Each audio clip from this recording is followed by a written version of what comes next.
For y'all that are not familiar, Big Rufus, man, was a notorious booty bandit. And he did a lot of time in prison. He was one of those laid-back booty bandits. Meaning that he wasn't going to just come up to you and just take it. Now double tap that screen, man. I need 10,000 likes and I'm a long ways away. But we going to get there. Somehow, some way. We're going to get to 10,000. Big Rufus, man, was maybe 6'2", caramel complected dude, little fro. The time he was in his, I don't remember, maybe his 30s, mid to late 30s. You would look at this dude and he looked like a giant, like just a, you know what I mean? Like he would just grab you and just choke you all the way out.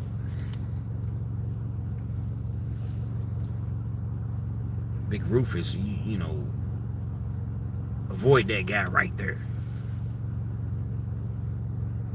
If you can, stay out of his presence. Big Rufus ran a store in prison. A store is, and this is only for the people. Some people get mad at me.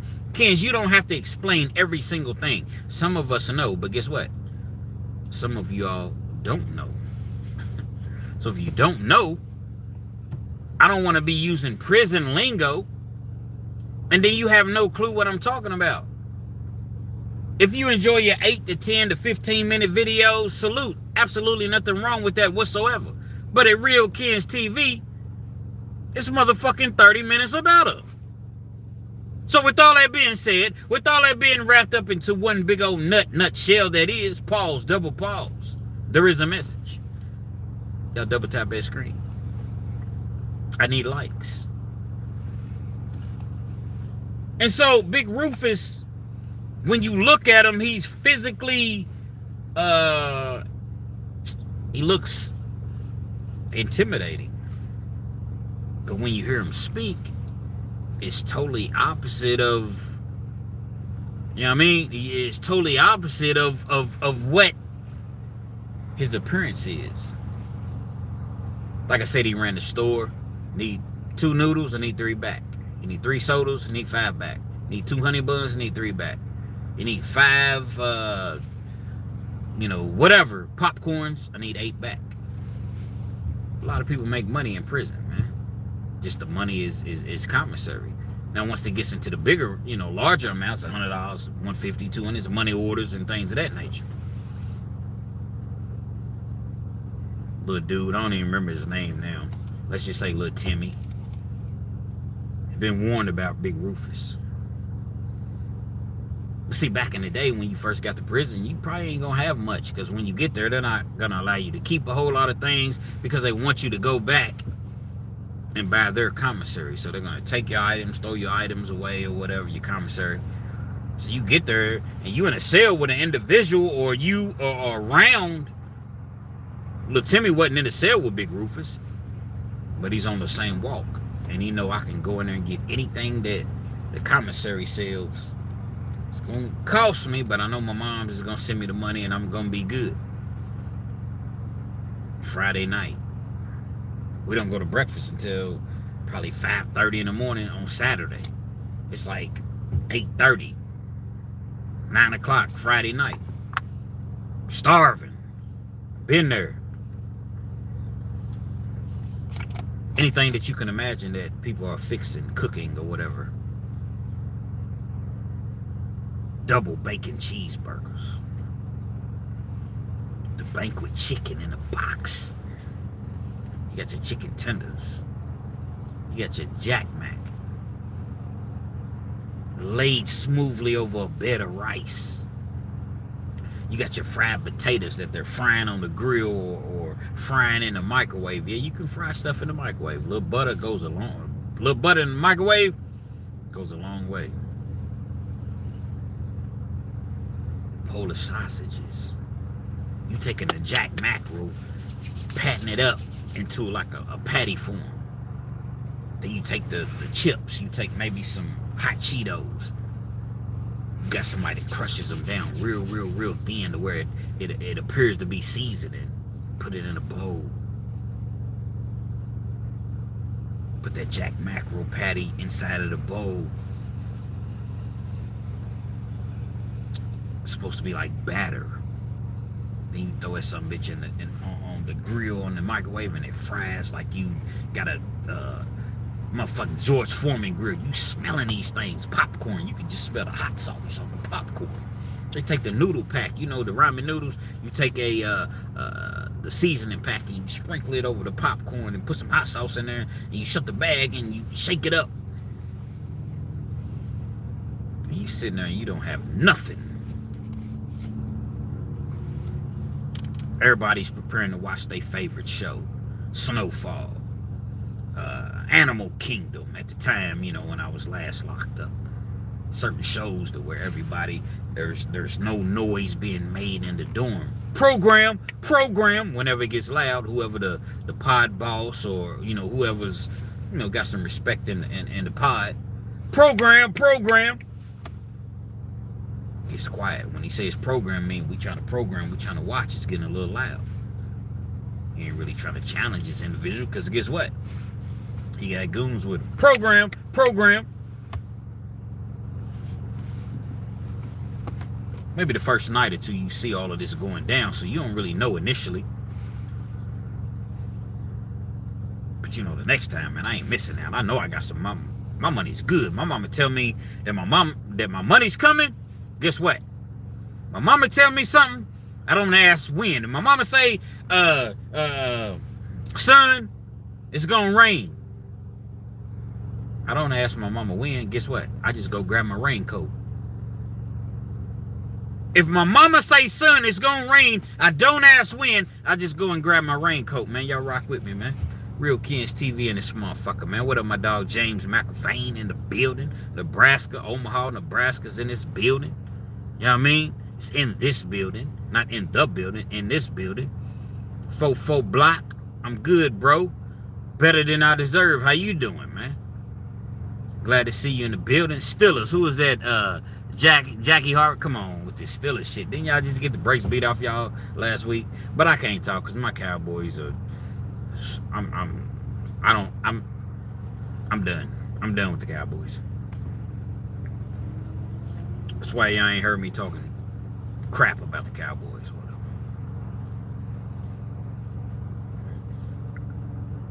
And so getting back to the whole prison, Big Rufus situation or whatever, you smelling that food, man. You like, man, I can't deal with this, man. Friday night, man, we don't go to commissary, and you might not go to commissary till Wednesday. Breakfast is garbage.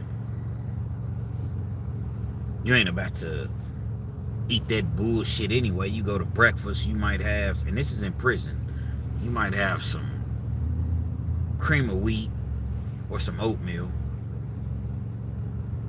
They give you some scrambled eggs, a dry biscuit, a milk, and some applesauce. Well, it may sound decent, may sound somewhat decent, but at the end of the day, it's crap. You got certain days that biscuits and gravy, waffles, pancakes, you know, certain breakfast days that are decent, but the majority of them are straight crap. Man, I got to go holler at Big Rufus. Come on, man. Don't go holler at Big... Nah, man, I can pay it, man. I'm going to just get about $10, $12. You know, I'm going to probably end up paying back about $20, $18, $20. But my mom's, the money's on its way. And it's good, man. We're going to be good. I'm going to just go to him one time or whatever. Now, Big Rufus done already introduced himself to you. You knock on the door. This particular prison, yeah, it's no prison. Bars is literally a door. Like, you take a key, open, unlock your door, and you walk into your cell. There's no cage or anything like that. It's always like a little window glass you can look in. Big Rufus, who was that? Yeah, come on in. Little Tim, hey, how you doing, Big Rufus? Timid, you know, white dude. Nothing wrong with timid white dudes. I'm just painting a picture for you all, man. Y'all hit that like button before I go Big Rufus on y'all, minus the extracurricular activity, like the just the tough part. Hey, how you doing, Big Rufus? I was thinking about what you were saying, and I don't go to the commissary until Wednesday. My mom, she sent me out of money back. Back then it was money orders. See, now they got JPay. JPay means that you can instantly send a person money in 5-10 minutes. It's on their account via credit card. Okay. Well. What you need? It's how Big Rufus talk. What you need?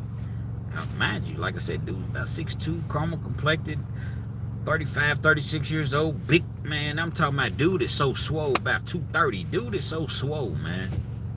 Like, and I'm not even on no funny bunny type stuff. This dude's forearms look like, you ever see the movie or the show Popeye the Sailor Man? Popeye the Sailor Man. His forearms look like Popeye. This dude is a straight beast. You imagine this dude comes up from behind and grabs you up under your chin, by your neck, man, you going to sleep, you probably gonna be unalive. I know. Ain't nobody gonna do it to me. You got me messed up. Okay, it sounds good. Sounds good. Till you in there and it happens. Little Timmy goes in, he borrows $15 worth of items, roughly about $15 worth of items from Big Rufus. Thanks, Big Rufus. I promise you, man, I'm gonna bring it back next week. My mom, the bunny is already in the mail. No problem. That's how Big Rufus talk. No problem. Whenever you get it to me, you get it to me. Ain't no rush whenever you get it to me. It's when you get it to me. Timmy comes out of the cell. He's happy. He got some food. They can eat. He ends up going back to Big Rufus a couple more times throughout the weekend. So now at this point, you probably done borrowed about $40. Owe about $60. Big Rufus wasn't really trying to tax you too bad. Borrow $40, you might have to pay back $60. He wasn't really, You got to keep the peace in prison somewhat because you don't want your name like just being mentioned amongst the staff. You trying to stay in business. He don't got nobody sending him no money, so what he's making off of you, guess what? This is affording him the lifestyle as far as how he's living in prison, man, based upon the loans that he's giving out. But nevertheless, man, y'all rock with me, man.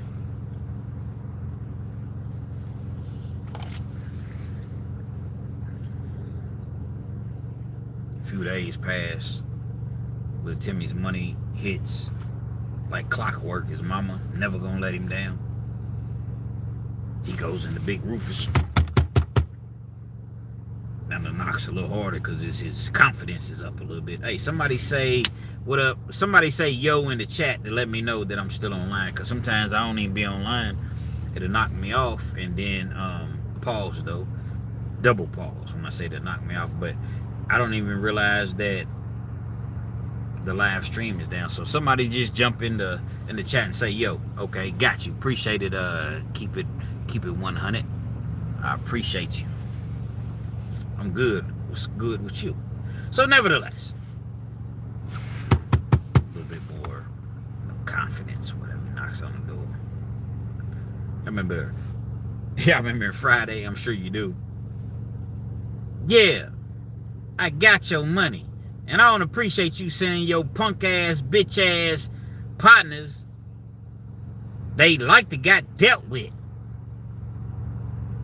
Look, partner, I had to warn you too many times about my money. Now, it wasn't quite to that capacity, if you will, but the confidence was there. He goes in. Again, about $60, $65 worth of items. Only borrowed 40. You dump it on the bed. Dumps all the items out. They start to sort through the things. Yeah, Big Rufus, I got this, I got that. Matter of fact, I threw you an extra, couple cakes, zooms, whams in there just for the, hospitality, and you didn't know me, and just, thanks, Big Rufus, thank you. He thinks he's walking out of the cell. Big Rufus gently just grabs. Oh, he don't really snatch him up, but he oh. Little Timmy turns around. Yeah, what's going on, Big Rufus? I seen that you paid me all my items back, but yeah, what's going on? I gave you everything. I gave you everything that you gave me. I got a list right here. Your zoom, your whams, your cakes. I threw in a couple extra cakes. What? It ain't the type of cakes Big Rufus is talking about. Come again? What'd you say, Big Rufus? Them ain't the type of cakes Big Rufus wants back. Little Timmy. White dude. Not to say he can't be tough. 5'9", maybe. 160, maybe. Never been to prison before. Don't really know the policies, the intricacies of prison. Big Rufus. Been in prison, in and out of prison rather, his entire life. 6'2", 230. Motherfucking press pause and 365 on the incline. That's all you hear in prison when dudes in the weight pile. Press pause and 365 on the incline. Could do the same thing with the shoulder press, military press behind the neck. No machines assisting. This ain't motherfucking Planet Fitness where you got the this is all free weights.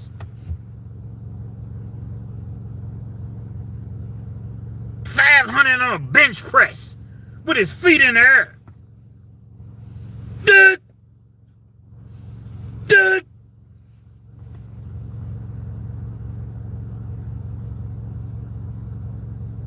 What do you think's gonna happen?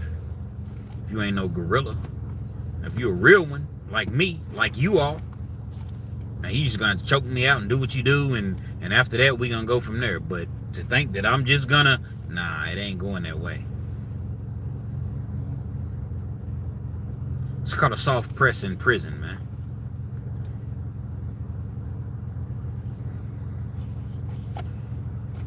I ain't gonna knock you out like Fast Eddie used to do. Now, before I get to Fast Eddie, which was another notorious booty bandit in the Kentucky Department of Corrections. Now, little Timmy, you belong to Big Rufus. You scared to death. Well, Kenz, I don't understand. Why couldn't he just go to staff and tell him, man, this is prison. Kill to be killed. Can't just go tell. And you labeled a snitch. Especially back then. Big Rufus wants you. He gonna get you. But he's gonna do it in a way of I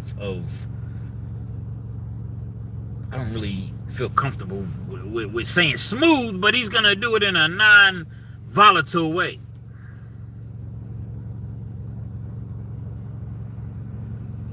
Absolutely, 4-4 black block. Absolutely. Go on, knock me off, man. When I say knock me off, go on and take me off the face of this earth. I am not. Just because, nah, I'm not giving. I'm a man. I'm a man, dog. Next thing you know, Big Rufus had little Timmy moved into the cell. And little Timmy was pretty much conformed to that cell. This is how prison works, man. I don't have no reason to make none of this up. Y'all double tap that screen, man. Or we gonna take it back to the penitentiary days, man. I need my likes. I need 10,000 likes.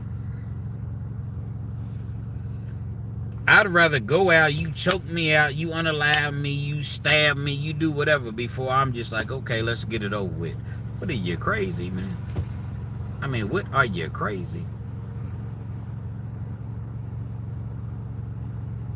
But see, you got to understand that you have individuals, you have some individuals that Let me plug my charger up, because one time I was live and I got so into it, you know what I mean?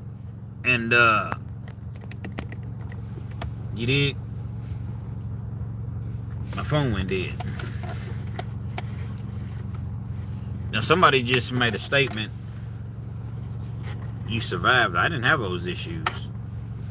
I survived prison, but I'm not on here acting as though I did a tough ass prison bit.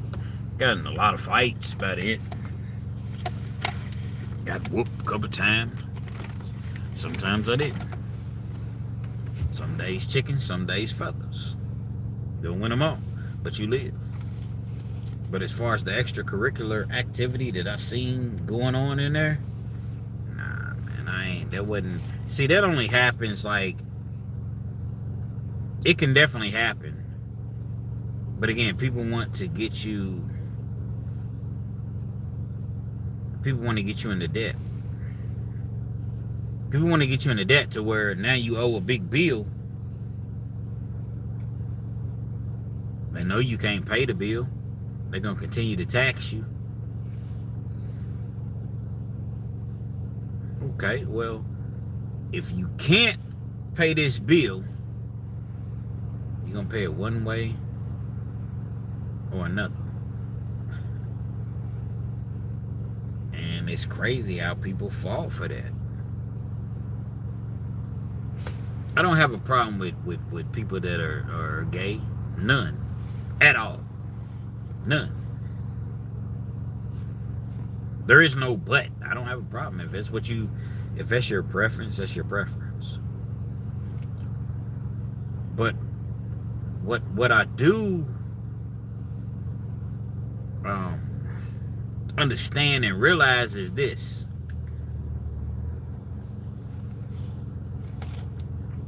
If that's your preference, that's your preference. But if it's not, nobody's gonna make you turn into that. I don't care if you got 10 knives to my throat. I know, it's easier said than done. But you know yourself as a man.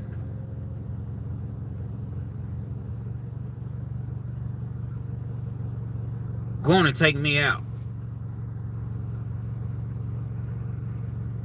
I'd rather you going to take me out. Because we all got to go one day anyway. But before I turn around and be like, here, take it. Take that, take that, take that. Nah. It ain't happening. It's not happening. You a man or you a mouse, man. Penitentiary, man, is just one of them places to where it's all about locking people up. It's a business. So they don't care if you in there for something minor, something minute, something non-violent. They're going to put you with the lions, tigers, gorillas, goons, birds, hyenas, belly of the beast. That's what they're going to do. If they can. They don't care nothing about you. Understand that. When you go to prison, jail, whatever, they don't care anything about you. That's why a lot of people are intrigued. They ask a whole lot of questions like, okay, well, what about this, what about that, or whatever. And I'm here to answer these questions. But prison, man, is just not a place you want to be, but it's kind of hard to avoid. Now, hold on, Kenz, I don't agree with that. Well, let me tell you why. Because once again, it's a business.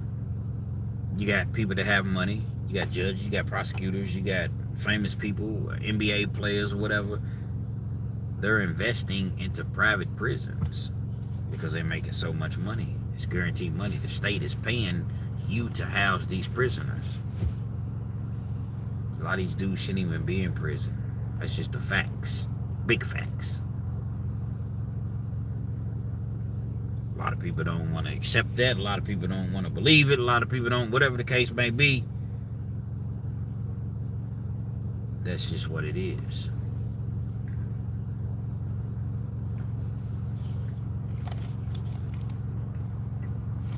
James McElvain wanted me to talk about Big Tim. Big Tim was another, I guess he was somewhat of a booty bandit in prison. Once again, a gorilla, 6'3", dark-skinned dude, short haircut. He's probably like 30 years old at the time, 29, 30, when I first encountered Big Tim. He's cut up. He's a beast, man. This dude is a beast, man. That's why I say, man, you think your girl, if your woman, your wife, your girl works at a prison, you may want to think twice about that. If your girl or your wife works at a prison, you may want to think twice about that. Or your husband. See, when I first started going to prison in the early 2000s, there's nothing to be proud about. You didn't have to have a job. You didn't have to go to school. You just, if you wanted to, if you needed to, well, why am I going to have a job and now only paying $30 a month, $40, $50 a month? And that was high back then. When I say high, meaning that now they don't make that. You make $25, $27 a month, maybe $30. But back then you can make $60, $70, $80 a month, $90 a month for a basic job like working in the kitchen or something like that, being a janitor or whatever. And you could manage your way with $70, $80 a month. It's gonna be difficult, but you could manage. Now, $25 a month. They don't give you no hygiene shit. They give you some prison soap, which they call state soap, state toothpaste, razors, but that ain't nothing. If you want some real Crest or Colgate or, some motherfucking Zest soap or, whatever the case may be, like you gonna spend every month just on soap and toothpaste for the month, you're gonna spend $10 of the $25, $27 a month that they paying you now. Get you a case of noodles, a couple bags of coffee, that's it. Ain't nobody sending you no money, that's all. That's all you got. That's all you got. Back then, like I said, you making $70, $80 a month or whatever, working in the kitchen, and you could really you could live off of that.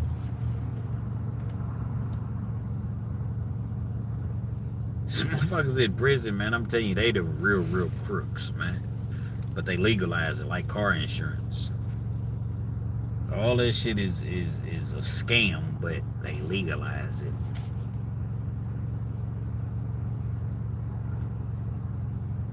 You got to go see the store, man. You don't have to. But you're going to have a very, very difficult time.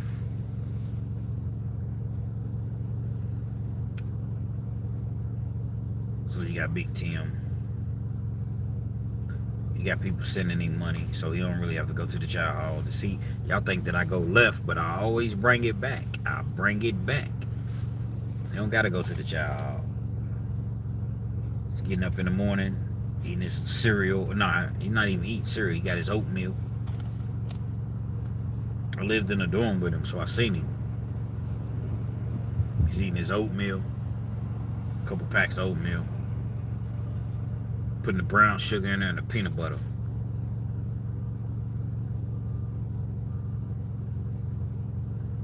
This is breakfast every morning. Drinking his hot cocoa, coffee, whatever. Going to work out. Comes back.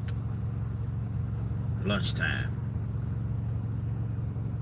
He done already prepped his meals. He got the Jack Mac roll. If y'all not familiar with Jack Mac, it's just a sound, man, like a fish type. But it's real popular in prison. Jack Mac. And so he would keep a couple Jack Mac sandwiches on ice. When I say on ice, you get the cooler in prison, where you buy a cooler if you have the money to do so. Put ice in it 3 or 4 times a day. You pour the water out, put ice in it. Well, I say about 3 times a day. Put it in a bowl, wrap it up, put it in a bowl with a lid on it.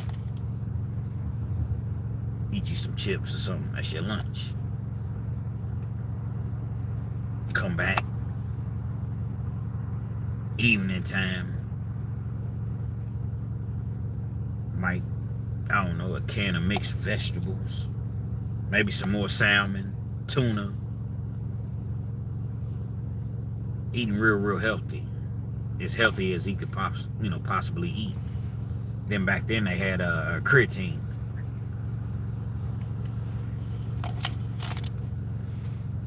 He's spending $100 a week. He's good. He never has to go to the chow hall. And when he does go, it might be on a day where they're having a chicken, which they stopped serving in the Kentucky Department of Corrections. Too much violence. A quarter chicken and a bone, too much violence. You might lose your life over a piece of chicken. You might go to the chow hall on a chicken patty day. Definitely a little square pizza or the triangle or rectangular pizzas. They used to serve back in the day when you was in school. Spaghetti, Polish sausages. Certain days, you may go to the chow hall. But a lot of people didn't go to the chow hall back in the day, man. You know, I'm not gonna say a lot, but you had a select few because it was an embarrassment to them. I ain't going to no chow hall. I'm a baller, man. I'm a boss, man. Then you got to put your state uniform on when you go to your khakis on when you go to the chow hall. Dudes, they got their grays on, they sweats, they tennis shoes or whatever. I'm on the yard all day. I don't need no chow hall. That was Big Tim.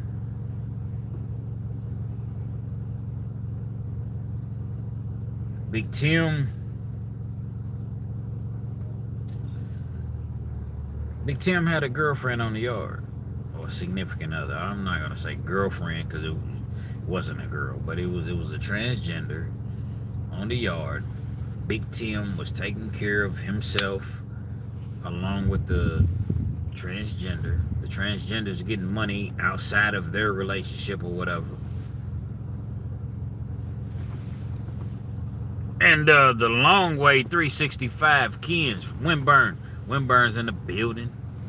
Windburn, Lexington, Kentucky. My peoples. North side. North side. My auntie lived right 2 houses down. I think it's 2 or 3 houses down.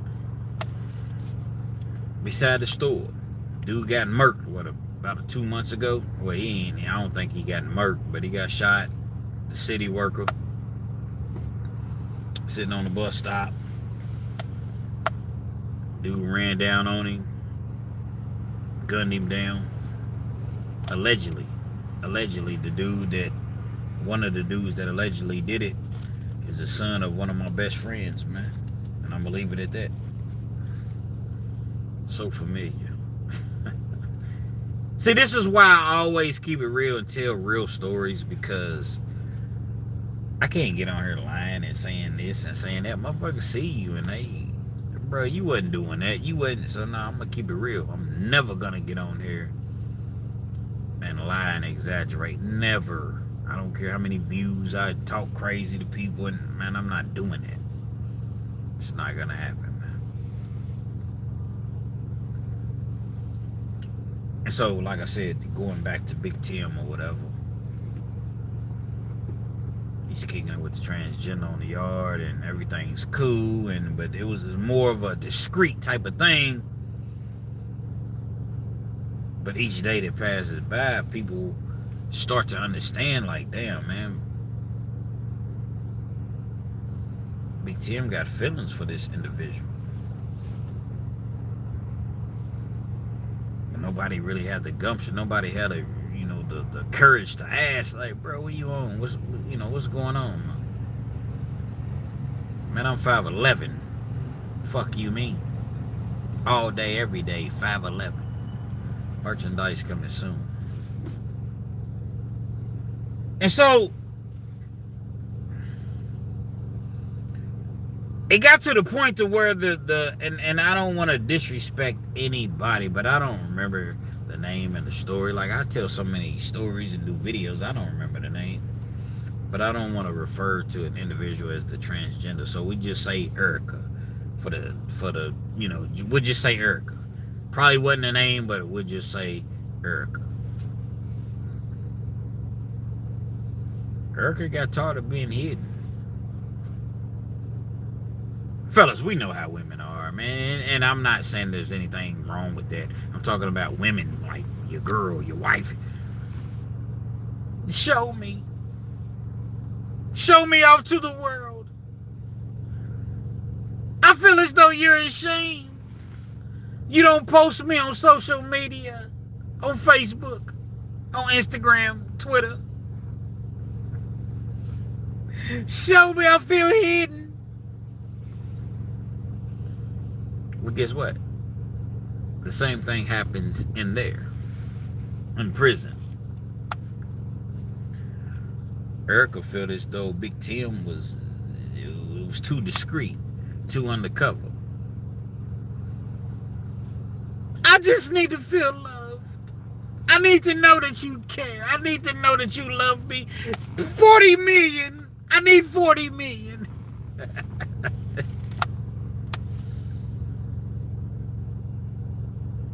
Big Tim wasn't ready to go public with his relationship at that point, man. You know what I mean? He wasn't ready to go public with that. So guess what? Erica decided to go elsewhere with somebody that would be willing. Now, you got a lot of dudes in prison. You got some DL. You got some, man, I don't give a fuck. And will fuck you up. Just because you like dudes, and I'm just keeping it real, just because you like, man, that don't mean that you soft, man. Double tap that screen, man. I need 10,000 likes. Like, this is remotely nowhere near 10,000 likes. All you gotta do, boom, boom, 0.25 seconds. I feel hidden.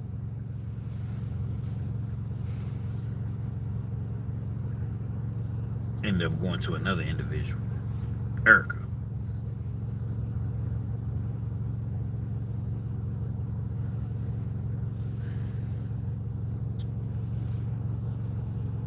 That's a problem. About to be a war on the yard. Big Tim ain't no dude to be messing with, to be playing with, man. He got goons, he got gorillas, he got family, he got... Erica don't get with no simp.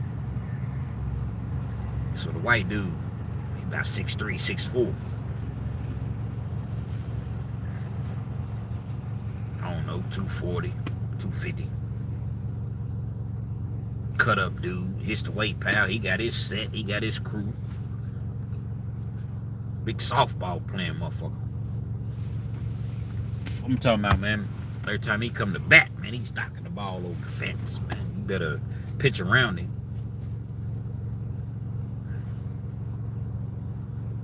He don't give a damn about Big Tim.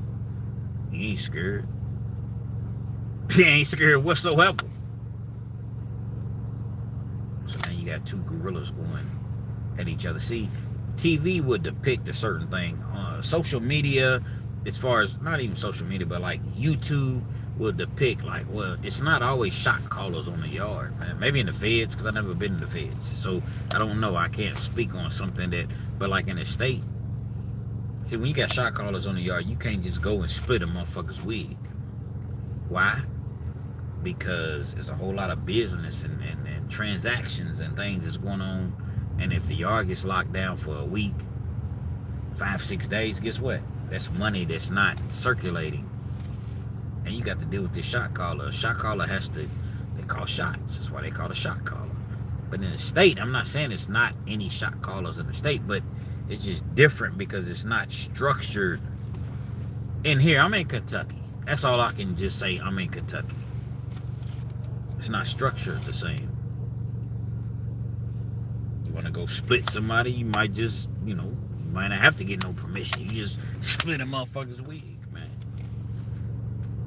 It's just what it is. Yards locked down, it's locked down, man. Survival of the fittest. Yards locked down 2-3 days, a week or whatever. It's just what it is. You bet not say nothing. Better not say a bitch ass thing.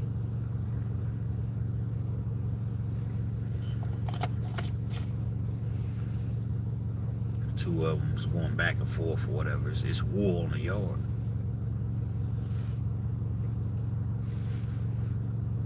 Got to the point to where Erica was just like, you know what, I can't take this. It's too much. I can't take this. This is too much. Goes to administration, checks in. Get me off this yard. Y'all double tap your screen, man, before I get mad. Then we're going to take it back to the penitentiary days, man. What's good, family? Stephen Williams. Or is it Stefan Williams? My bad. What's good, bro? How you living? How you living, man? Appreciate you chiming in, my dog. Bright 123-JC6. Been a while since I checked in. Peace and blessings. Thank you, man. I appreciate you chiming in, checking in. Friday night. We'll make it do what it do. You know what I mean? Stephen 7. It's war on the yard. Animosity. You see, both of them miss Erica. But Big Tim really, really, really misses Erica because he been kicking Erica for a long ass time, man. And it's gonna go down, man. You heard me? In prison. This was back then. I don't know what it is now, but back then, you had the K2, you had the spice, the spiggity.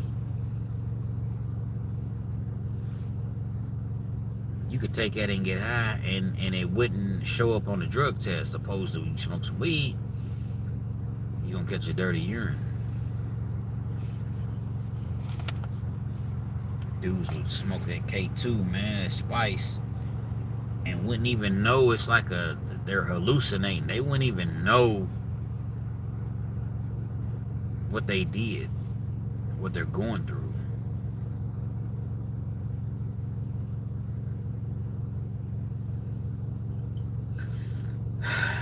Big Tim and the Spice Spiggity, Spice aka Spiggity, affects people, different people in different ways. For whatever reason, I don't know why. My dog James McIlvain, shout out to Omaha, Nebraska, he wanted me to explain this to you all. But I told the initial story. So I have no choice but to explain it. He would print check dudes, man. Kenz, we don't know what that means. Rock with me, I'm gonna explain to you. For you all that don't know. For you all that do know, laugh again. Went to chow hall one day. I went to the chow hall. I got a little money sent in, but nothing major. I'm lucky you get $30, $40 a week. Hey, I'm gonna take that, stretch it, go to the chow hall, eat my food, and then when I come back, I got noodles. There was many nights I took noodles, some little rich crackers, and maybe peanut butter or some shit, and then, you know, I had to live. I had to eat. Couldn't eat double cheeseburgers and bacon chicken and Polish sausages and Jack Macaroni. Those were special meals, a couple times a week. Other nights, man, noodles, crackers, peanut butter.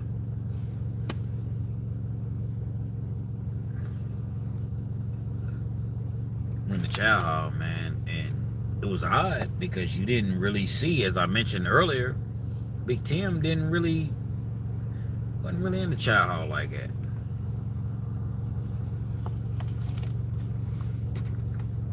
Comes through, got his glasses on. He's probably, I don't know, 5, 6 people like behind us in the line, because in the chow hall line in prison, especially in the bigger prison, there's always going to be a line. Dudes is hungry, they're ready to eat.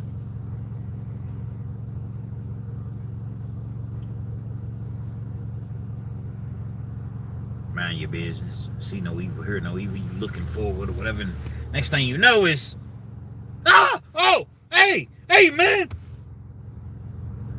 That's what you hear. You don't see anything because you're looking forward. But you hear that, hey, man. turn around. You try not to really pay any attention because you don't want to be a witness to anything, but just the the sound, the loudness.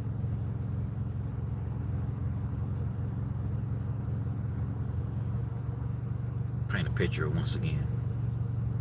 Damon from Friday. Dark black, shades on. Walking through. Mugging. 6'2", 6'3", big black gorilla. Look back. I see dudes like this. I don't know what happened because, like I said, I'm looking for it. I look back. Big Tim is walking through the chow hall line grabbing motherfuckers' prints, man. Kenz, what is a print, man? He's grabbing every dude got a print, man. Infinite, this is infinite pause. Some things are unpausable. I don't even know if infinite pause works right here. He's walking through, man, and he's grabbing. That's what you said, 445 block. Got a handful of Halloween candy, man. He's walking through grabbing dudes' prints, man. I never seen no shit like this ever. But this was my first time in prison. And even after that, I never seen it. And I'm looking, print check, nigga. This is what he's saying that he's the win penitentiary, man. But he's high off the K2 despite he's hallucinating. And he's looking at him like, as though they're not supposed to say anything. Nigga, print check, nigga. And grabbing motherfuckers' prints. So you see, you look around and everybody's covering their shit up like, man. So me and my partner, hey, bro. We was right there by like the silverware. I grabbed the fork, he grabbed the fork or whatever. And me and Big Tim was cool. For some reason he took to me. I don't know, not on no funny type. But I would always be in the weight pile, man. I was a little dude at the time, man. And I guess this dude got hard or whatever. You know what I'm saying? Whatever the case may be, but he's gone off the K2. He ain't thinking about none of that. Hey, man, if he come over here and grab one of our prints or tries to, man, we're going to stab the shit out of this motherfucker. It's on camera. It's self-defense. Wasn't afraid of us. Let me make that clear, and I made it clear in the video. He wasn't even thinking anything about that because his mind wasn't in a normal state of mind, if you will, and he walked right past us, wasn't it? And really, we was like, whew. I know I was. Man, hope we don't come back. The motherfucker was walking through the chow hall line grabbing motherfuckers' prints. Print check, nigga.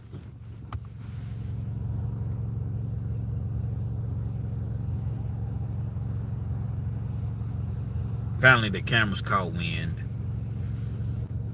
Police, punk ass, came in there acting like they so tough. But they scared to death. Man, this dude's a gorilla, man. They scared to death. Only thing they could do is call a signal 7, man. And the child, signal 7 in the child. They were so nervous, they took them 3 or 4 attempts. Signal 7 in the child. It's that frantic voice, that voice of being nervous. Signal 7 in the child. Signal 7 means stop what you're doing and get here now. Not now, actually, but right now. Because there's immediate violence. There's immediate danger in the air. They came to the chow hall, but it was a standoff because Big Tim, man, he wasn't trying to go down. I don't care about their mace. That didn't help. They walk around with cans of bear spray on their hips, man. Look like fire extinguishers. They got the little shields, shock shields. They got the tasers. Man, this dude's gone off some K2. And none of that shit was going to work.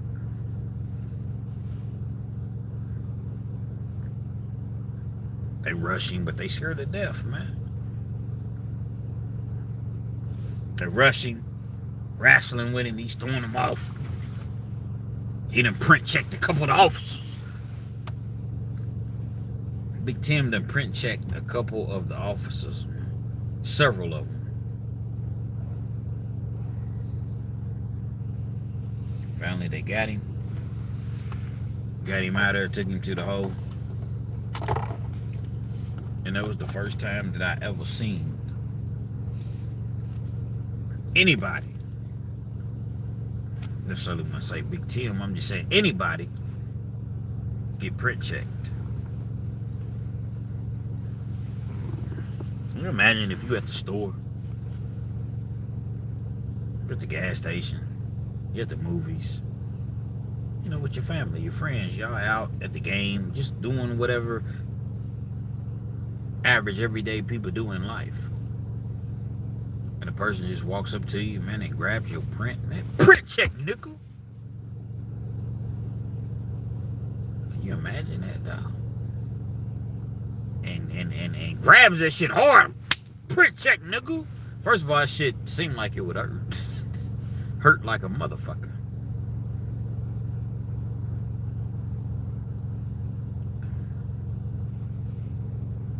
Stay off the K2, the spice, the spiggity, the K, whatever you want to call it or phrase it or reference it as. Stay off that, man, because you don't want to be the one.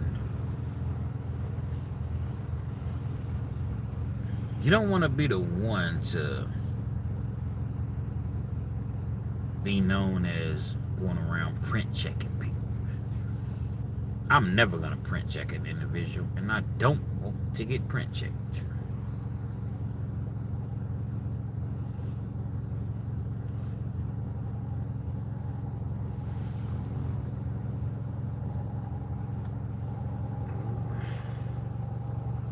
Old block ganging. Hold on. Old block gang. I lost my mom to the UPS. A plane crash in Kentucky. First of all, I'm sorry to hear that. That's awful. Awful. I did hear about it. I'm a pray for your family. But I don't really, I'm not enough, I don't know enough about it to really speak on it right now, but I promise you, man, when I get home tonight, I'm gonna look it up again, man. In a brief, like, I don't know, I had to look that up. I seen it, but I didn't really, I see a whole lot of stories, you know, and my channel's not really geared towards, like, I tell stories, I don't really report on a lot of things that happen in the media. Maybe that's why I'm not growing the way that I feel as though I should grow. But I'm gonna have to look into that. The crash was horrible. I'm gonna have to look into that. Man, I am the only child. I miss my mom. I promise you, man, you got my word. I'm gonna look into that tonight when I go home, or this morning, because I just don't know enough about it to speak on it, you know. Wish my mom was here. I just got out of jail. Wow. Man, sorry to hear that, bro. Definitely sorry to hear that.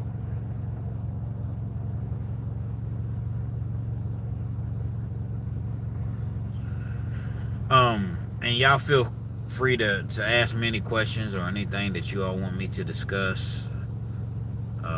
This is a Q&A just as well. I am for the people.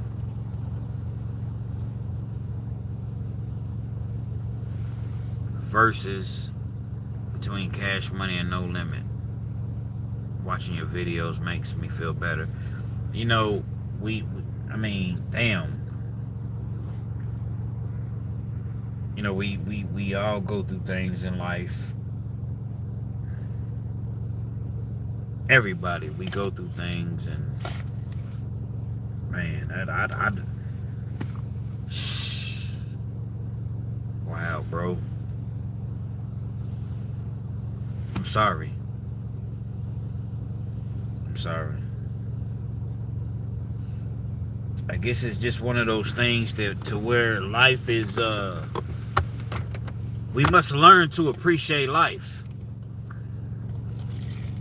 The times that we have, never take for granted, oh, well, tomorrow, man, because tomorrow may never come. We don't know.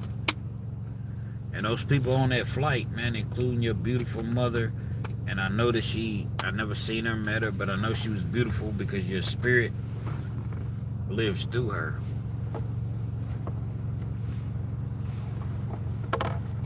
We never know when our last breath is gonna be our last breath, man. Like the other day, I was literally online. Well, I wasn't online, but I was literally doing a video. And I was seeing at the top of my phone messages after messages after messages. So I'm trying to remain professional. I'm trying to, continuously, just stay focused, stay woke. And one of my best partners, man, that I grew up with since probably 9, 10 years old, man, that passed away. And so many people was hitting me up, but I couldn't. I'm speaking to you all. So I'm seeing this, and I'm having to continue with the video. This was on Wednesday. I want to say Wednesday. He passed Tuesday. I just talked to him on Sunday. We're in the same fantasy football league. I'm not making this about me, because it's not about me.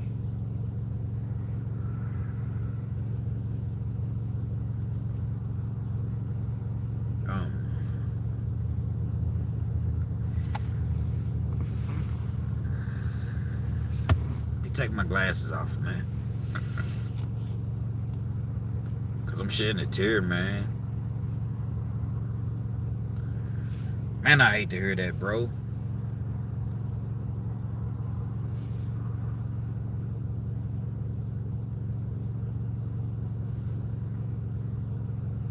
And thinking about my partner Chris Fields, man. He just called me on Sunday talking crazy. Like I said, we're in the same fantasy football league, man, and we would just,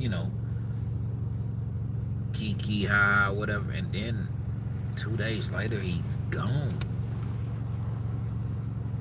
He wasn't no street dude. He wasn't no dude that robs and kills and bothers people. Nah, man, he was just gone, bro.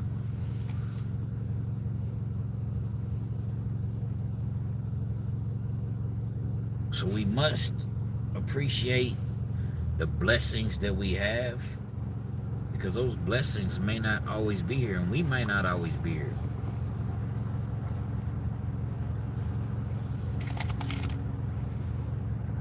Again, bro, thank you for sharing that with us. I'm gonna look that up. I promise you, man, I'm gonna look that up. You have a huge influence on my life. Thank you. Well, that's the goal, man. That's the goal. That's the goal of me doing this channel. I never did it for money. I ain't know nothing about money when I first started. I promise you I didn't. I seen Big Hurt. He was the first person I started watching, and I started watching Jay Williams. And those were the two individuals that really, really influenced me to do this. And I got a story to tell too. I got stories. But there's a big difference between the two, man. Jay Williams is a real motherfucker, man. Fucks with Jay. But Big Hurt, I don't know if he's gotten too big for his kind. I don't know if he's just don't fool with. I don't know, man. But I never reached out to Jay Williams. But he found me. I'm not saying that he needed to. His channel was already huge. But Big Hurt, that Fresh Out prison series, and then the things that I've heard, but you know, everything is not true that you hear. But I was really, really disappointed in that guy because I reached out to him. I don't know hand-me-down shit, and I don't know, not hand-me-down, but I don't know, you know, I just got at him on some advice and on some, you know, how can we go about doing an interview? If I have to pay, no problem or whatever, man. And the man just shunned me. I still watch a couple of his videos or whatever. He's a big dude. And I'm not even gonna knock him like it, man. I'm not gonna knock him. But when it comes to the real prison content creators, man, Jay Williams.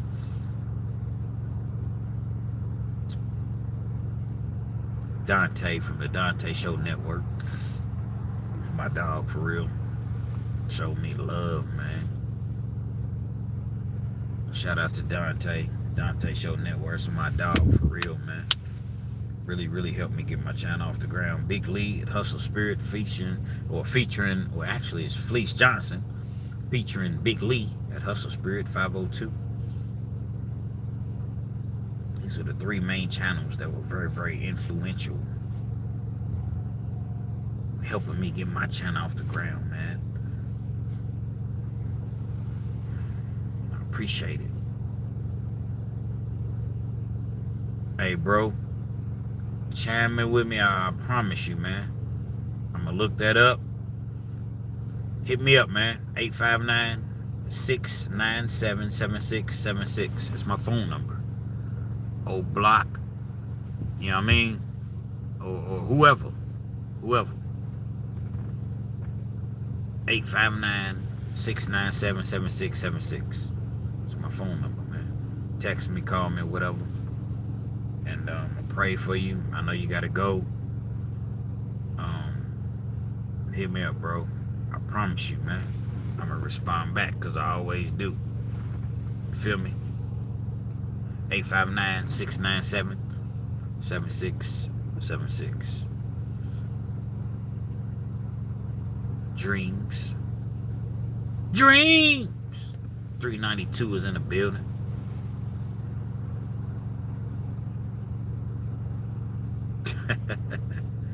Was knocked out. Yeah, 12-hour shift, 7 days a week, man. I'm sure. But you getting it. And I'm sure you got a plan.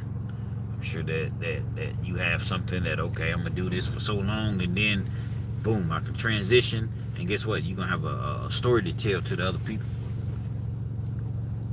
Dreams, you just don't. Scat Pack, you don't understand, man. Bronx, you don't understand, son. And now you can tell me, bro, I do understand.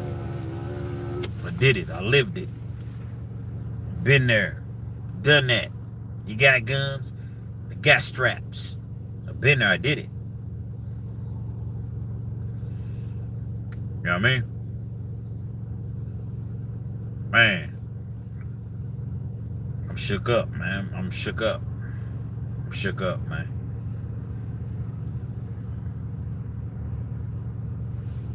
Cali's in the building. What's good, Cali? Got New York, got Cali. Brazil, I think I seen her. Everybody's in the building. Everybody's in this motherfucker.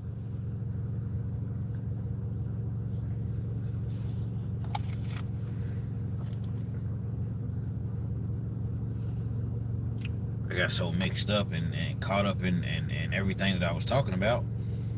The conclusion of Big Tim, he ended up, they got him, locked him down. You know what I'm saying? A couple days later, the next day, he didn't even realize that he was going through grabbing motherfuckers' prints, man. So that's the thing when you're doing a live, like you're telling a message, because there is a message. But then you get to reading other things and you get sidetracked or whatever. But yeah, Big Tim, man, he didn't even know what happened. Ended up getting they didn't give him no more time that I know of, but got a lot of time in the hole. Soap charges, lost a lot of good time or whatever. Smoking that K2, man.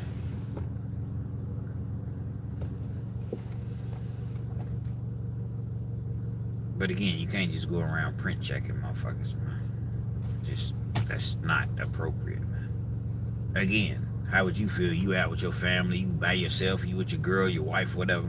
Motherfucker just come up and grab your print, man. Print check you, man. What the fuck? But this dude's a gorilla, so you better have a gun or you better know MMA. You better know how to fight. Because if you don't have any specialized skills, as most of us don't, guess what? It's your ass, Mr. Postman. You know what I mean? Okay, I feel your dreams. I don't smoke, but all my friends do. So, I definitely feel you, man. I'm just glad to be in the midst of you all's presence, man. To be honest, online presence, like just, man, thankful, man. I'm thankful. I'm really, really thankful because let me explain something to you all. You see, a lot of times people, we have a tendency to complain about what we don't have. We have a tendency to, oh, I should be here, I should be there, I should. Do I think my channel should be larger? Yeah, I do. But it's not you all's fault. You know what I mean? I don't know why YouTube don't push my videos more. I don't know. I don't know. But what I do know is I'm thankful for what I do have. Thankful for each and every day, man. A lot of you all just hit me up on a regular basis. You keep me grounded and you keep me enthused to, because there's some days they'll be like, Kenz, man, it's been 3 or 4 days, 5 days. Why you ain't, not many times that happens, but why you ain't posted a video? Because it's like, man, you know, life's with me just as well, right? I feel as though, and this is no pity pat, I'm not feeling sorry for myself. It's a grind, it's a work. It's work, man. Let's work, people, let's work. But last year I was making double what I'm making now. Maybe 3 times. The subscribers, the views, how can it be that I'm putting in work still,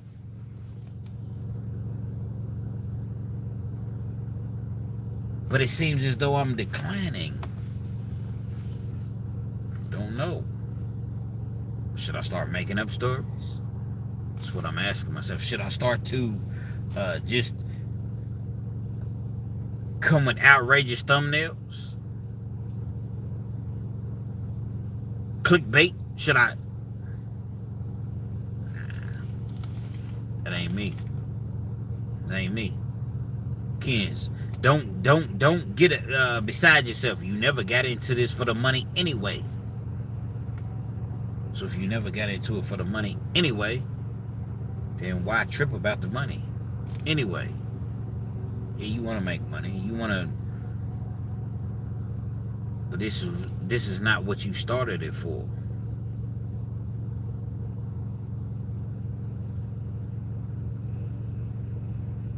Once I realized that in my mind, thank you, Dreams, Scat Pat. Bro, you just got to realize it don't get no realer than Kenz. Thank you, man. People got to realize, rather. I appreciate you, man. I definitely do. It means a lot.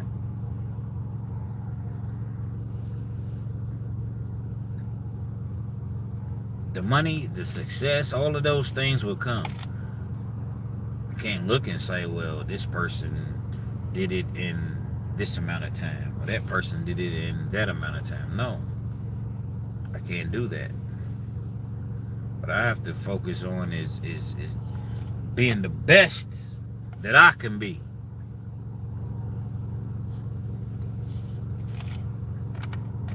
When it comes, it comes. If it don't, guess what? I'm content. I love talking to you all.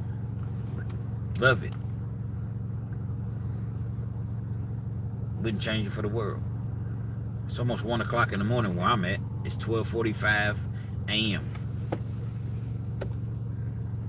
Give you a rendition, a rundown of my day. Got to work at about 10:30 a.m. Stayed at work till about 3:30. Left work. Never even went home. Left work. Made 2 videos. One that I uploaded. Y'all go check out my video that I uploaded, I don't know, earlier this evening. Booty bandit shit. I don't know. I don't remember the exact title. Made 2 videos. One I uploaded. Once I was finished with that, came back to work. Stayed at work until maybe 11. I don't know, because it's 12:46. I've been on here for an hour and 21 minutes. So I stayed at work and, until a little bit after 11. Came to my little spot, which was only 3 or 4 minutes away. Safe spot or whatever, where I make my videos. And I've been on here since. That's my day. That's literally been my entire day.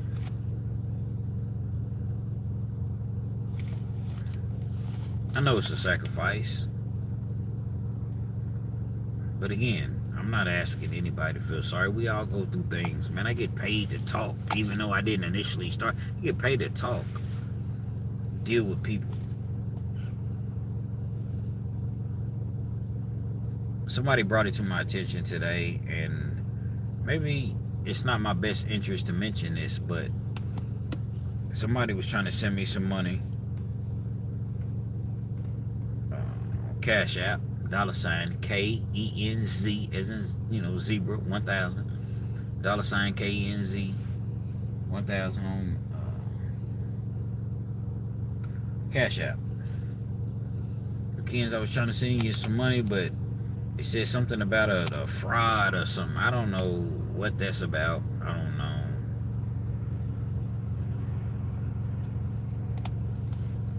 No fraud over this way.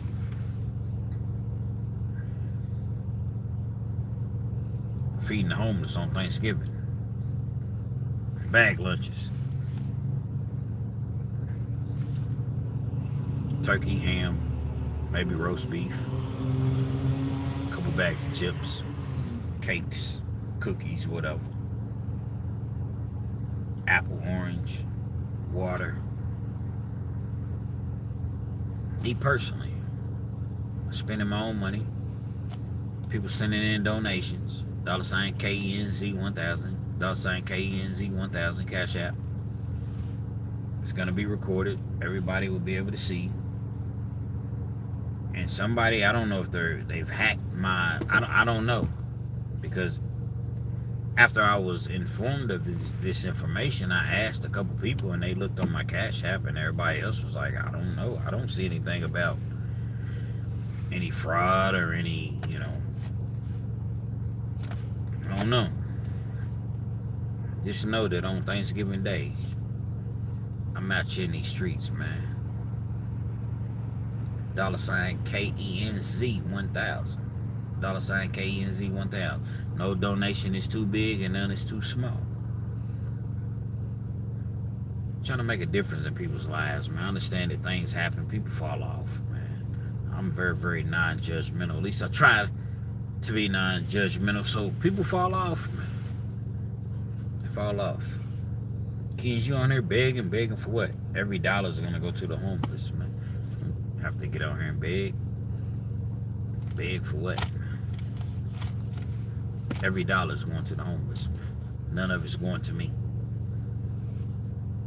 I want to do 200 sack lunches. I really want to do turkeys and hams and mashed potatoes and macaroni and cheese and stuffing and cranberry sauce.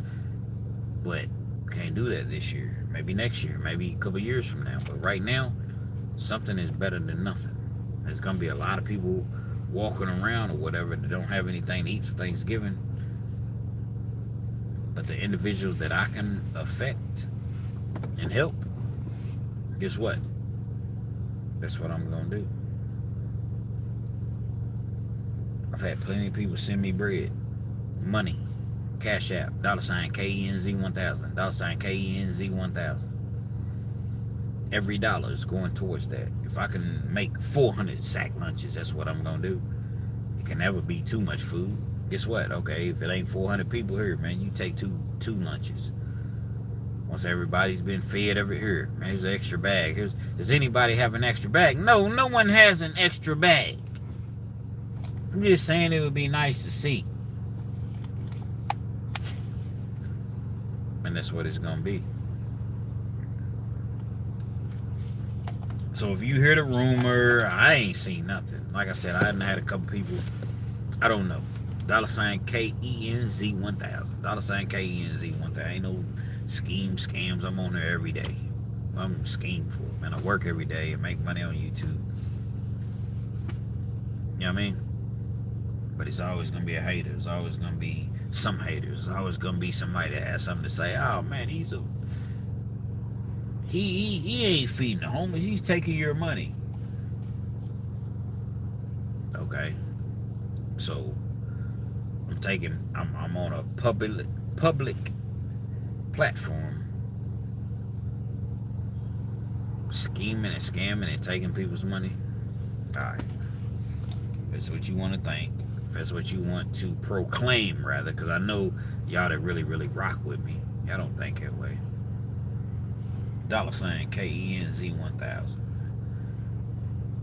A lot of people don't got nowhere to go for Thanksgiving. They don't have no family. They homeless. It's all about hope.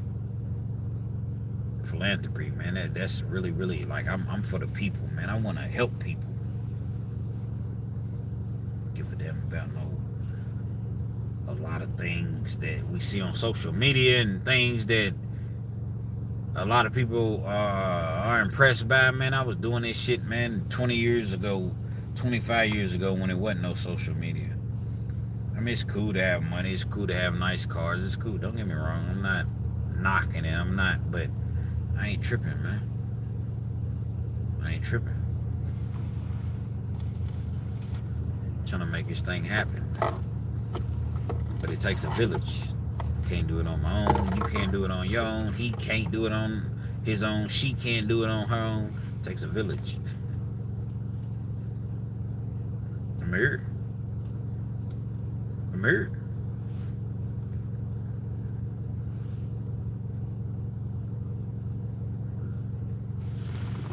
The comment section. Somebody asked me some questions, man. We're going to do a Q&A once again, man. What y'all want to know about, man? What y'all want to know about? Anybody, first person to ask me, I'm going to answer the first question. Whatever. If I'm able to answer it. Political shit, I don't get involved in that. I don't do political shit, politics. I don't give a fuck. Maybe I'm wrong. None of that shit affects me, man. 4-time loser. None of that shit affects me. But y'all let it be known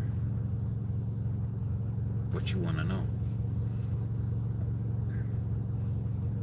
What's going on in the news? What's going on in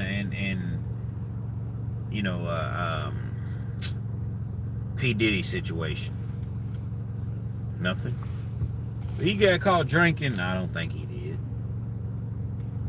He made a 3-way call. He hasn't learned yet. Shut the fuck up, man. Let me tell you all something about prison. 3-way calls ain't shit. You know, everybody makes 3-way calls. Well, he broke the rules, so what? He proved he ain't perfect.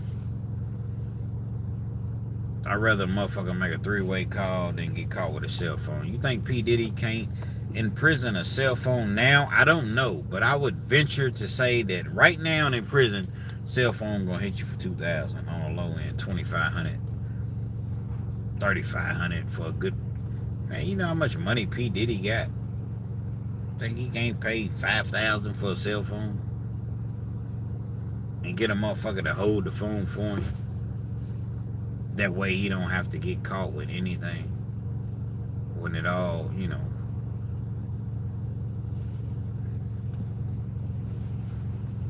So if he made a 3-way call, so what, man? He ain't tripping off that shit. See, a lot of y'all, and it's a great thing that you never been to prison. It's great.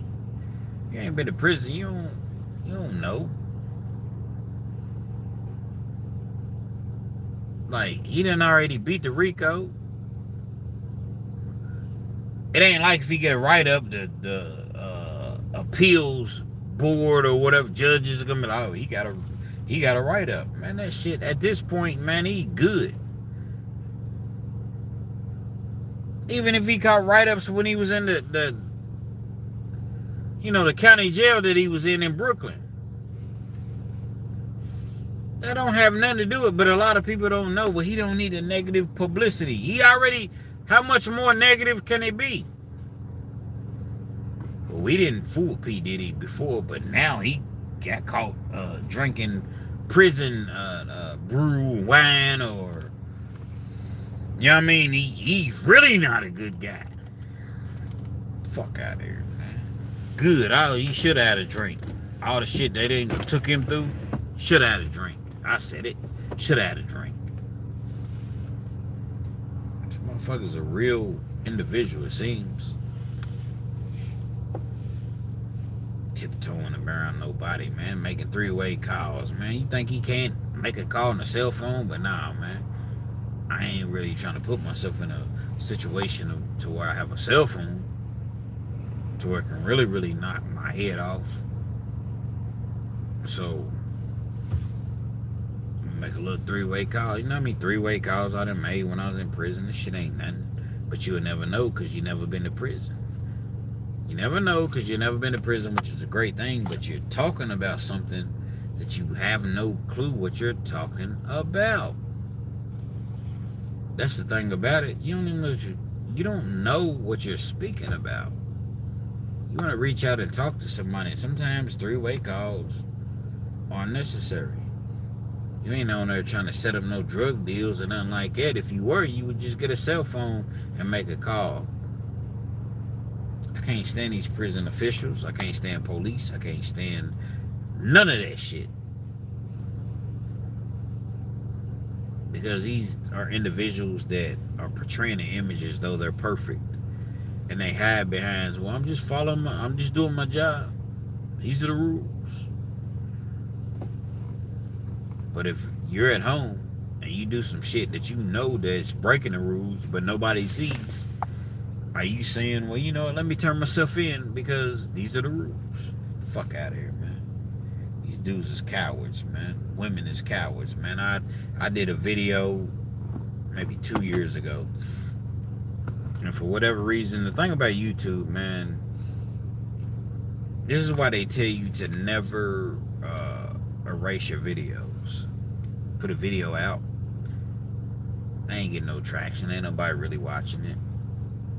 You may look up 15 months later and just seeing views and subscribers and people that's watching this video that never watched it before. So I got a video like that, but they kind of watched it in the beginning.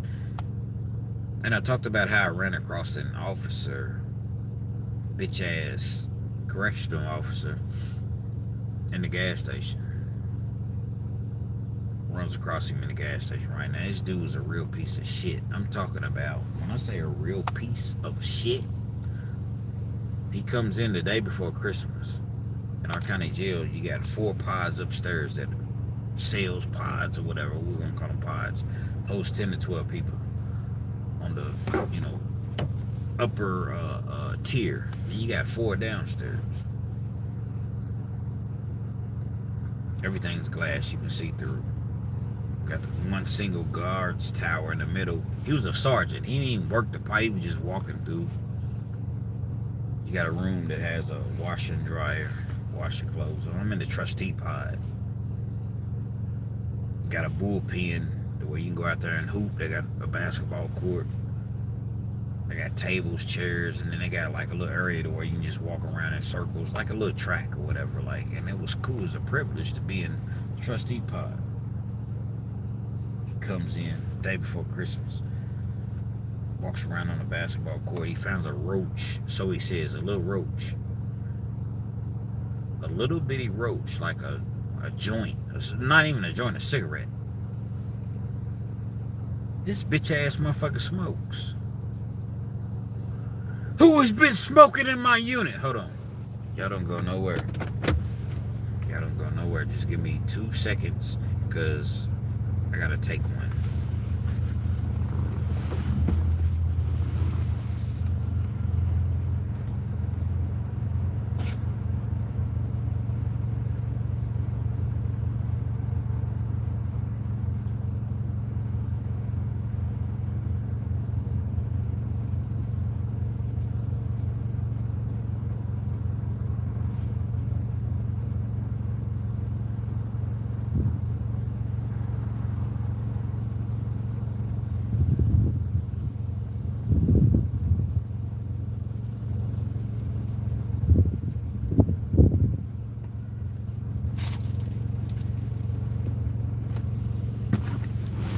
Okay, I'm back and we're back. Jay Williams, my dog. But I feel much better now. Who's been smoking in my unit? I want y'all to look his bitch ass up. John Lowe, Lexington, Kentucky, Fayette County Detention Center Sergeant. Let's see what comes up.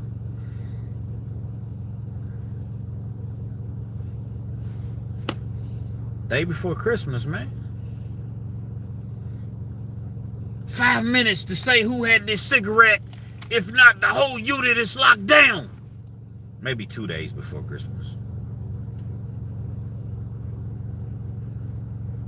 Locked down. 1 week. No phones. Like I said, 2 days before Christmas. No visitation. Commissary's gone. TV's gone. No board games. When I say board games, like they bring the dominoes, the cards, the spades. I mean, not the spades, but the chessboard. All of that stuff they bring in, but then they take it at a certain time. All of that is gone. It's Christmas time, bro. You got 80 to 100 people in this whole unit. You think one person is going to step forward and say it was mine?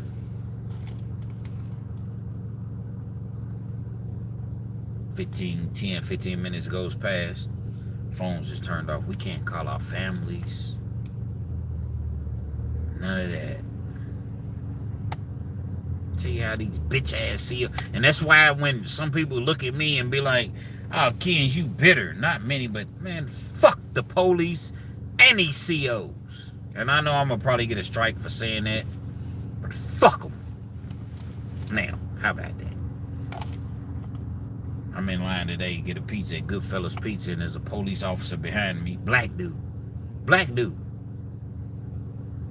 Looked at him, probably knew him from the hood, neighborhood, or whatever. White dude walks past. Hey, thank you, buddy. Thank you for your service. Extends his hand, shakes the dude's hand. Man, I just look at the mark ass nigga. Man, nigga, fuck you, nigga.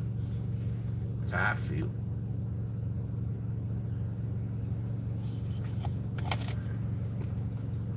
I'm a good one, man. How can you be a good one when you're a part of the ultimate problem? Fuck you, nigga. He didn't speak to me. He ain't try to speak. I ain't speak to him because I guess he felt my energy, my vibe. Fuck with you.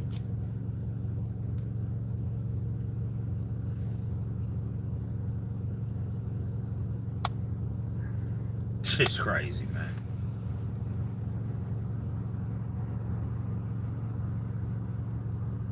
And so,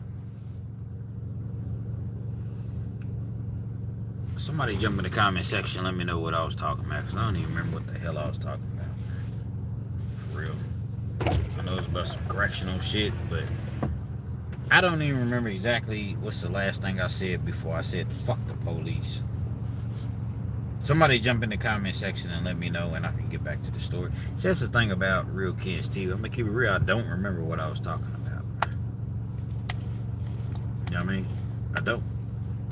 Somebody, anybody, let me know. It'll come back to me. So rather you jump in the comment section, it'll come back to me. I'll be like, oh, okay.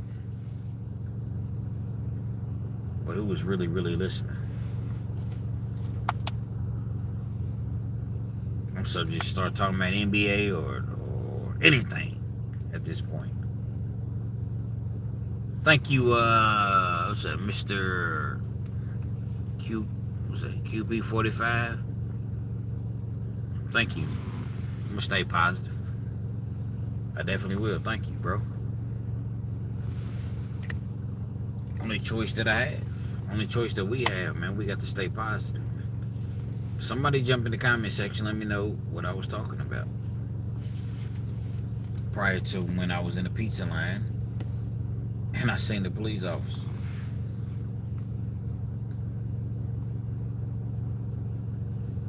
My mind just be everywhere because I be thinking about like so many things that go on in my life, in your life, in everybody's lives. So sometimes I just lose my train of thought. Happens. Then it'll jump back. I'm like, oh shit. I'm sick of knives. I'm sick of knives too. Sick of knives says hello.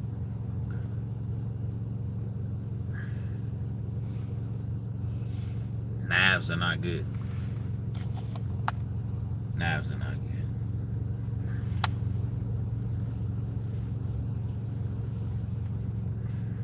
Such a beautiful evening. It's not even evening, it's a morning at this point.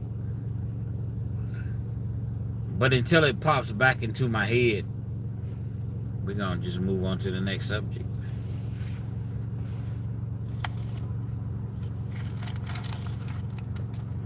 I'm at work earlier and we have a new manager, and he's not like a regular manager. He's kind of high up. He's I don't know, not a store manager, but he's a level above that. We're in the store, right? And this motherfucker is door dashing every order. Like I'm delivering tonight. And he's door dashing every order, and I'm like, bro, he's door dashing, but he's leaving it's like 5 delivery drivers. They're very, very busy. But I'm like, bro, you're leaving us orders that we're not making any money on. Well, it's not my job to do that. I'm gonna just DoorDash. I said, look, man, and it's not my job to come in here and not make no money. See, let me tell you about these companies that use delivery drivers.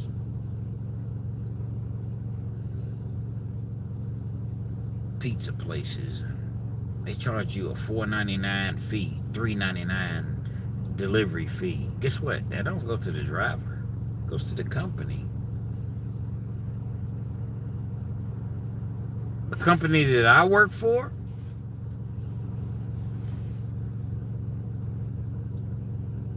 if you have an order, say it's a $36 order, meaning that when I look at the tag, it says $36.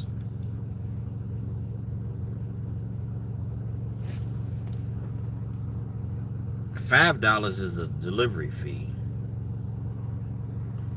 So it means that the pizza is really $31 what they charging you for. But it may not be that, because let me break it down and be fair. The people may have given you a $5 tip. So you got a $5 delivery fee, $5 tip, and the order says you know, I don't even remember what I said. Let's just say $34. Subtract 10, that's $24. They're gonna pay the driver maybe $1.50, $2 for gas. Brings it down to $22. At the company that I work for, they only pay you $6 an hour when you're on the road making deliveries. When you break it down, they probably done paid you $1 for the, your hourly. $21. It ain't costing them but $2 to make that pizza. So it's $18, $19, $20 that they make. One pizza. We're talking one pizza.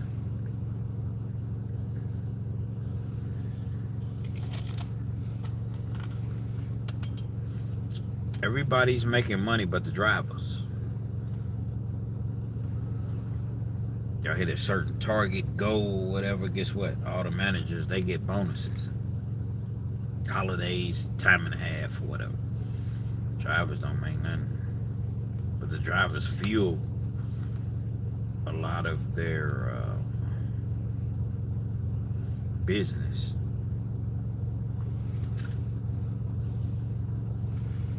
I don't give a fuck. I speak my mind. I told him. Some bullshit. This is some bullshit. I come here to make money. I don't come here because there was a discrepancy, because I didn't want to take, it was 4 orders in a row. I made $2.50 on 4 orders. I don't come here to appease Papa John's. Racist Papa John's. Well, why you working for them, Kenz? Well, sometimes, man, your options are limited. Options are limited. And we had words, and I was very calm, to be honest. Professional. He cussed at me.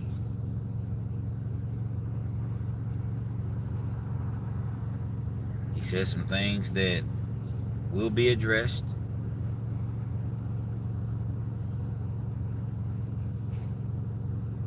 Papa John's has a black cloud with black people anyway, man.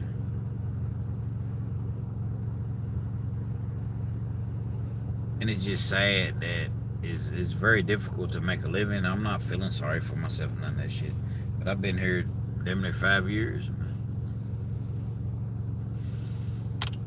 But what happens is you have certain individuals that run the store a certain way, and then they'll get moved, transferred, fired, whatever. Then another person will come in, and another person will come in, and they'll put their stamp on it, and it's just like they'll look at you as though you're the problem. No, you're the problem. I'm not the problem. You're the problem. But it's all good, though. It's all good. It's all good.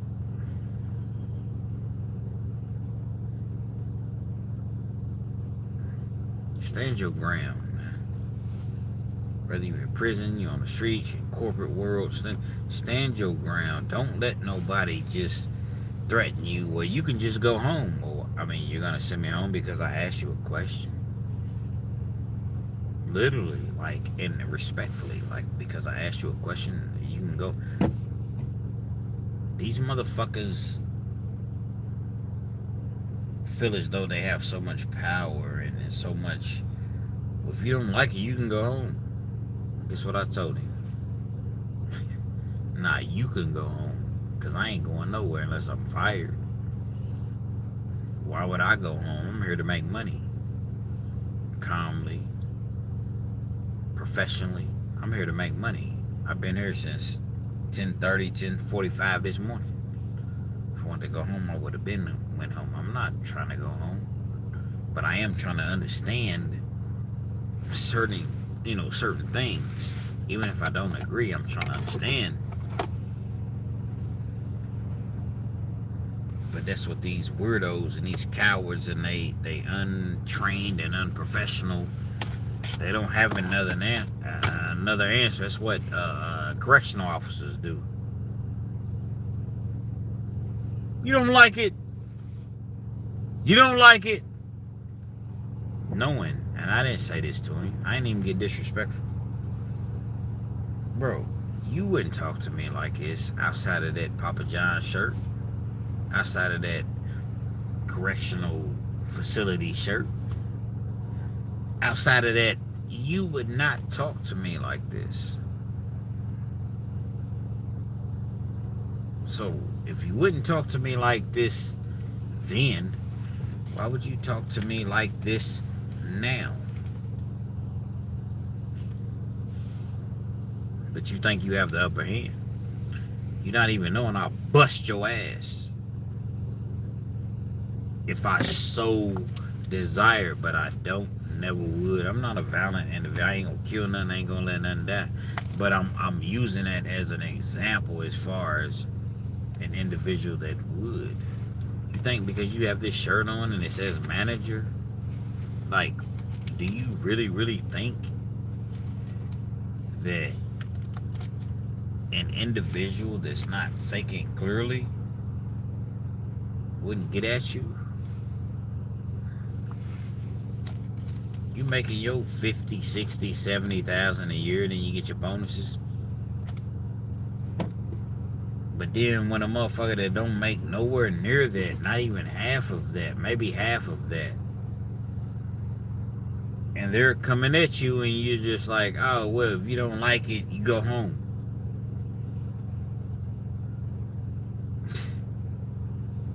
That's the world we live in, man. Ain't no feel sorry for me or whatever. I'm not saying that, but I'm just simply saying, like, bro, I just came in to ask you a simple question and I'm calm. Or, you don't like it, go home. And just kept running and running. Hold on, shut the fuck up, you little bitch. I didn't say that. Don't recommend saying that. But in your mind, you're thinking that. These people really let this little money, hourly wages, go to their heads. Go fuck about you making $22.50 an hour, bitch.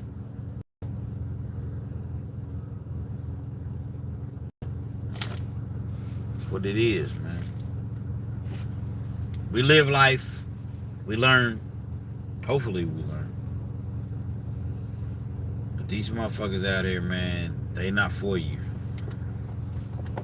Stay woke. Get your money. Invest. 401k.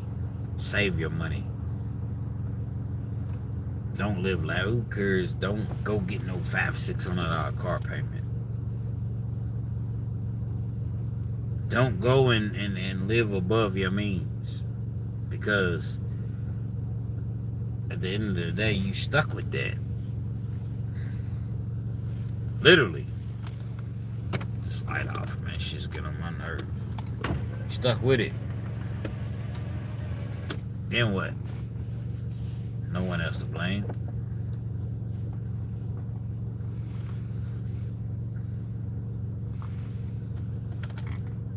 No one else to blame, man. And we shouldn't look for anyone else to blame. We don't have to blame ourselves.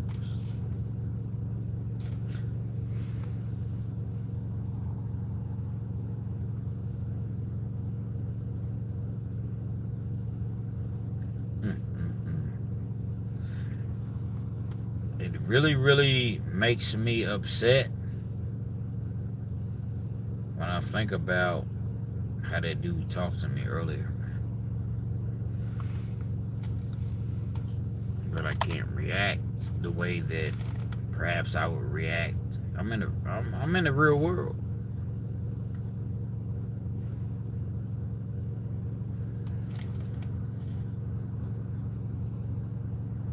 Corporate world, regular world. People don't understand that I'm a motherfucking, and not just me, but I'm gonna use me as an example. Like, I'm a motherfucking, and I went to college for a couple years. I ain't never been no 3.8 type student. I was 2.9, 2.8 coming out of high school, just because I didn't really try. Probably could have been a 3.3, 3.2. Never had problems with grades. Went to college, played sports, football. They wanted me to play baseball, but I was just on some bullshit. Didn't finish school. And got to the point to where I'm dealing with life on my own accord, my own, my problems, my fault. I started to get into trouble. I ain't had no juvenile record. I ain't have none of that shit. But I'm very, very good with math numbers. To the point to where I got skipped up twice in my life that I remember. Well, it was twice because I remember. I was so gifted as far as numbers. I didn't know I was gifted at the time, and they would skip me up grades. It didn't get complicated for me until I got to like fucking algebra 2 and 3 shit that will x2 3 parentheses z minus x y. You will never fucking use that in life ever. But it's a way of holding people back that don't quite understand that. But I understand numbers, but I don't understand x, y, z to the third power, parentheses, z, y, x minus 4, 2, parentheses, plus 6, 9. I don't understand that shit. No. I don't. So it makes me think, like, early on, like, damn, is the fixed in at an early age to send niggas to the penitentiary because we can't pass ACTs, SATs. I'm a smart some motherfucker, but I got a 3.7 throughout high school. A la Omar, my partner, well, not Omar, Romar Steed. Shout out to Romar Steed. Had a 3.7 throughout high school, but when it came to he wanted to go to, Harvard, Yale, whatever, he had to have I don't even remember what the score was on the SAT score, and he couldn't do it. He ain't smart enough to be accepted. Okay, well, I'm gonna go in state then. ACT.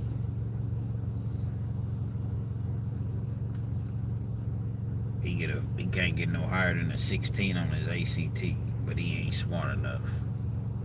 It's a system, man. It's rigged and it's designed to keep a nigga down.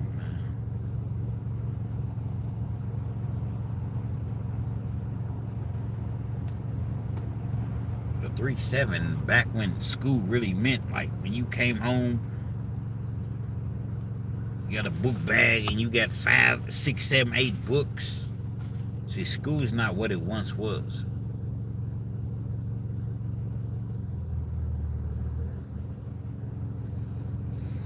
You got to spend 3 hours on homework. You come back, you got to give a presentation, you got to write a paper, you got to whatever. Really, you had to be smart. Not to say that these kids are not smart now, because I'm not knocking anybody. But then when it came to taking a test, and I'm on a 2-hour time frame, and I'm on some shit that would never have questions that would never have nothing to do with fucking life.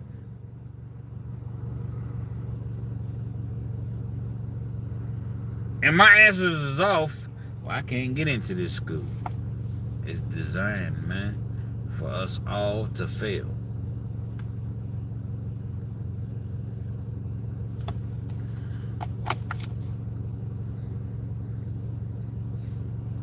No, I don't know the circumference of this.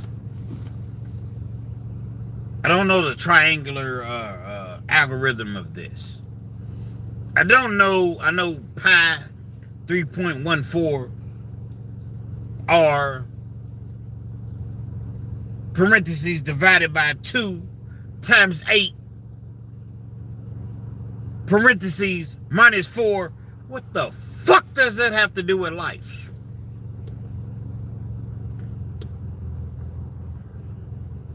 What in the fuck does 3.14 pi r have to do with fucking life?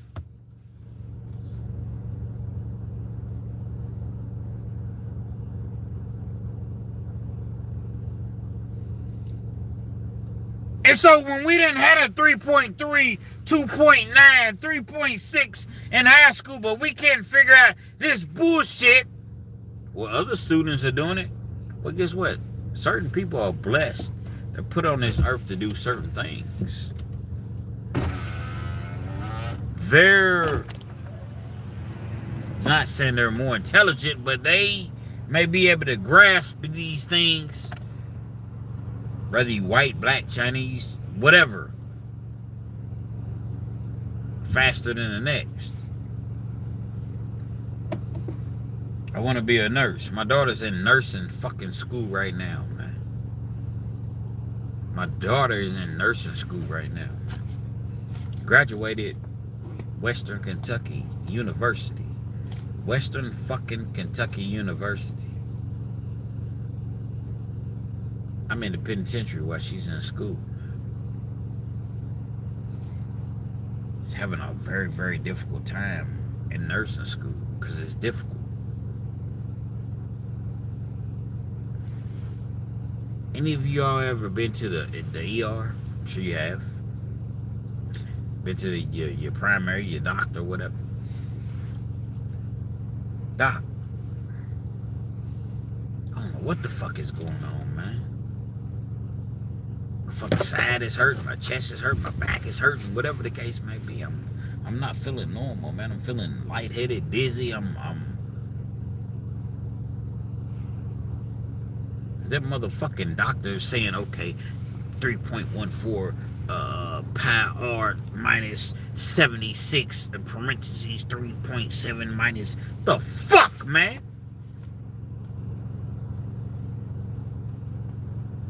But it's a way to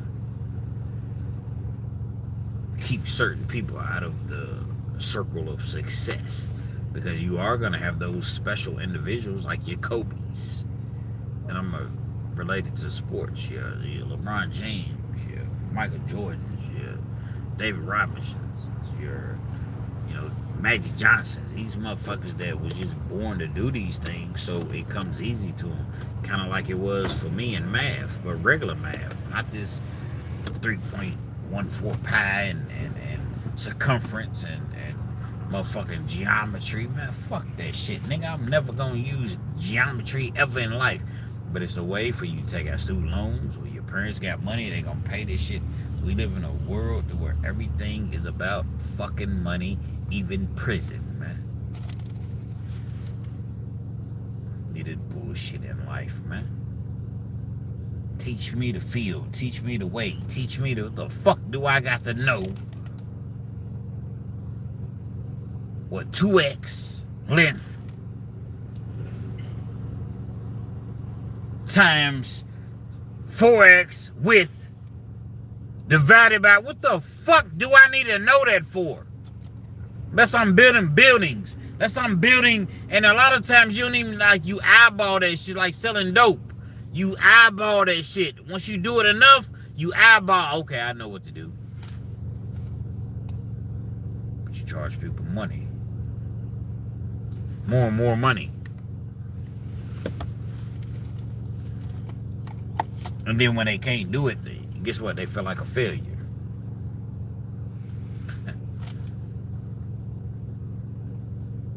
Everybody, me, you, your mama too. Stay woke. Stay woke. The world's not for us. I'm not even one of those type of individuals that talks like this, as far as, but stay woke. Not for us, man. Nothing wrong with school, getting an education, getting a little, but this bullshit that they teaching us and charging us all these thousands of dollars and then making it seem like we ain't shit because we don't, man, these motherfuckers, man, successful people, let me tell you, man, a lot, not everybody. I don't want nobody to get offended, but a lot of successful people, it's all about who you know, man.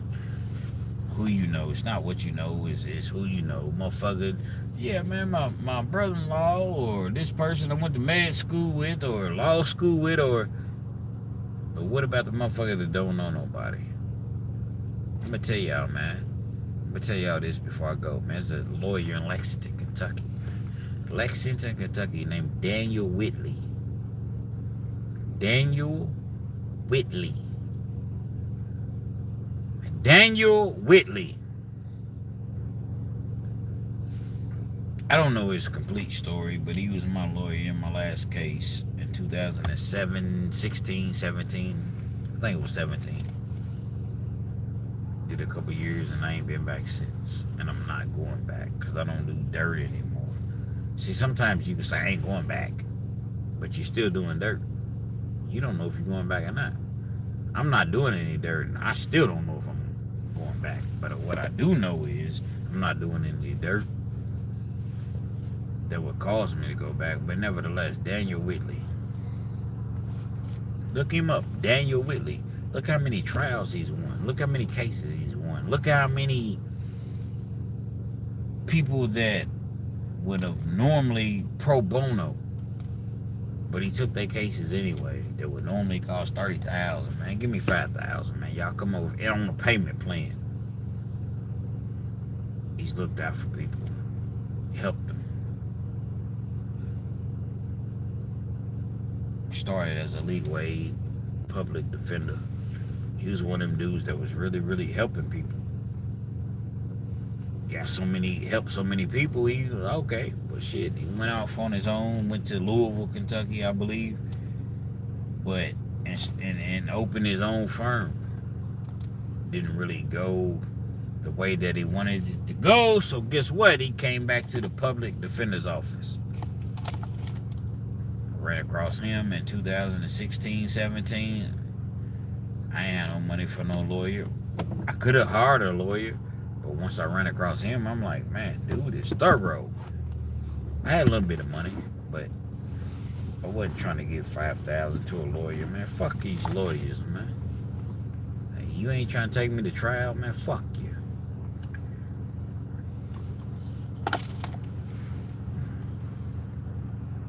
We went through, the whole ins and outs or whatever. Ended up getting 2 years, but I was on parole, so I had some backup time.